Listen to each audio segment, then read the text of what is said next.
Welcome back to Political Two Cents, guys.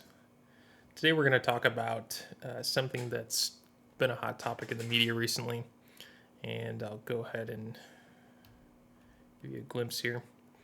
So, there's been a lot of reports that a Parkinson's doctor has visited the White House quite a few times this year, 8 times in an 8-month period, including once with the president's chief physician, O'Connor.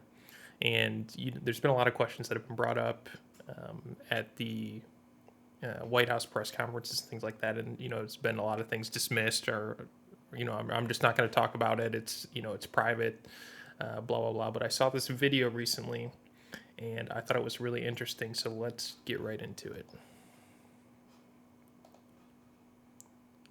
Neurologist. He sees patients with Parkinson's all the time. He diagnoses it. I want to be completely transparent here. You've never examined President Biden. From my knowledge, you've never even spoken yet to President Biden. Been in the same room as and we're just going to use what we have so far, which is what we've seen, the president's interviews, and the information coming out of the White House. So my first question to you is, as somebody who's a neurologist, what you've seen from the president over the last 2 years, what you saw at the debate, the last few interviews, the way he speaks, the way maybe he walks. Have you noticed anything that gives you a red flag as a doctor?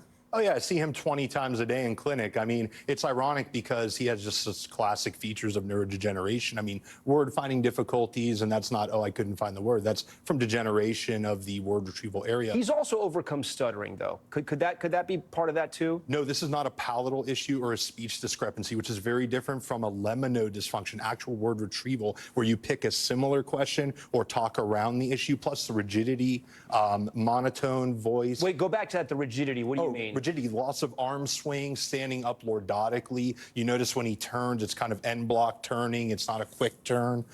So that's one of the hallmarks of Parkinson's is rigidity and bradykinesia, slow movement. And he has that hallmark, especially with the low voice that said was a cold hypophonia.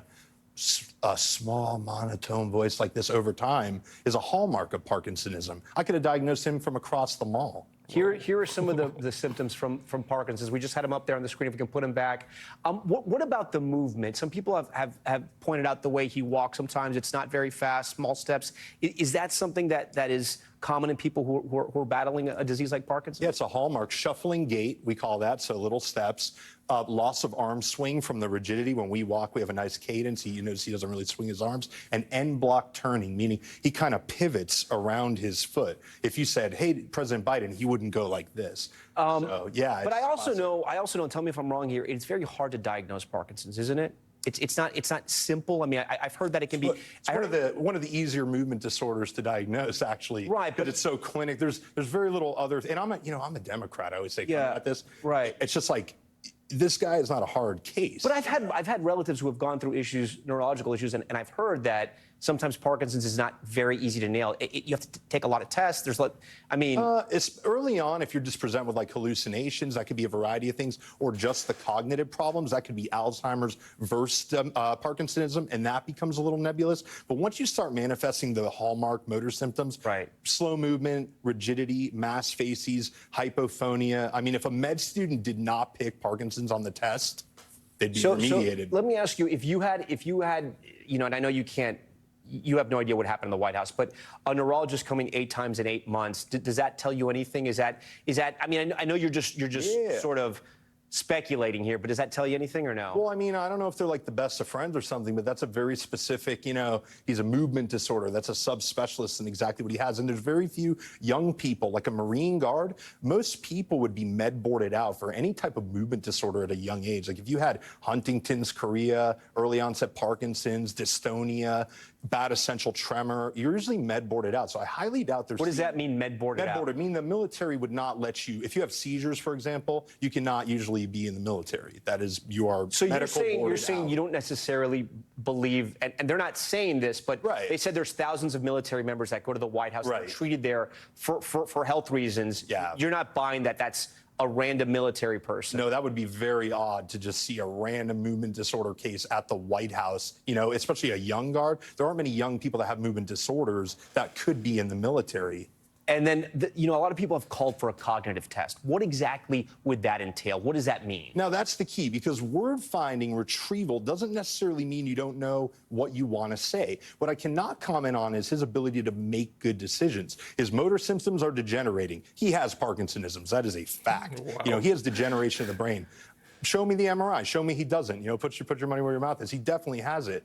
But the problem is, when you look at his situation, you can't say, oh, I know for a fact that because he didn't retrieve the word, he didn't know what he wanted to say. And that's why both him and Trump should take the 4-hour neuropsychological testing, which is the hallmark test for cognitive performance. What do you do in this test? A lot of things. So, for example, they may have you say as many words as you can in a minute that start with F. Block building, retrieval. I may say cup and have you recall it 3 minutes later.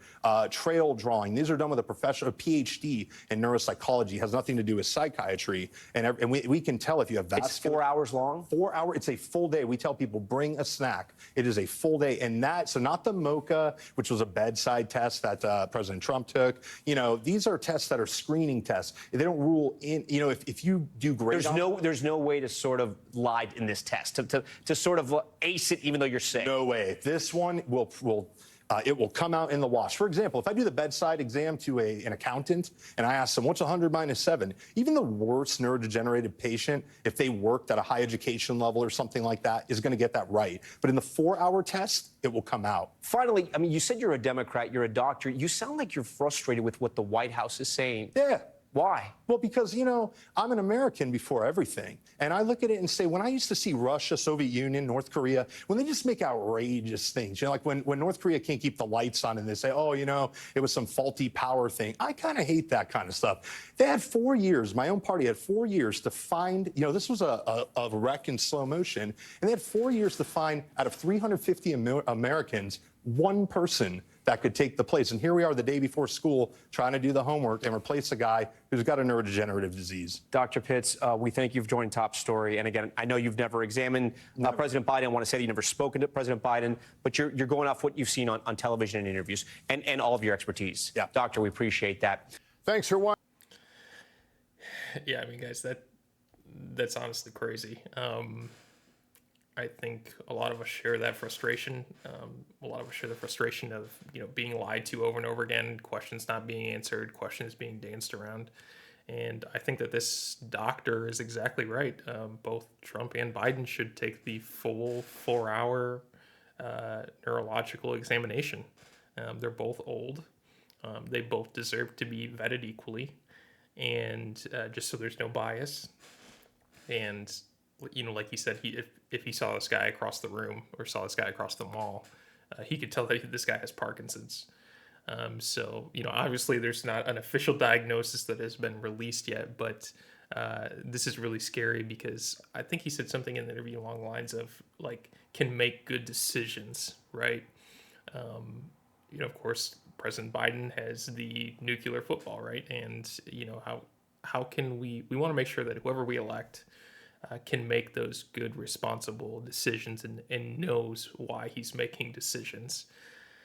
This was a super interesting take, that I found on NBC, and I figured I would share it with you guys. Let me know what you think. Until then, we'll catch you in the next one.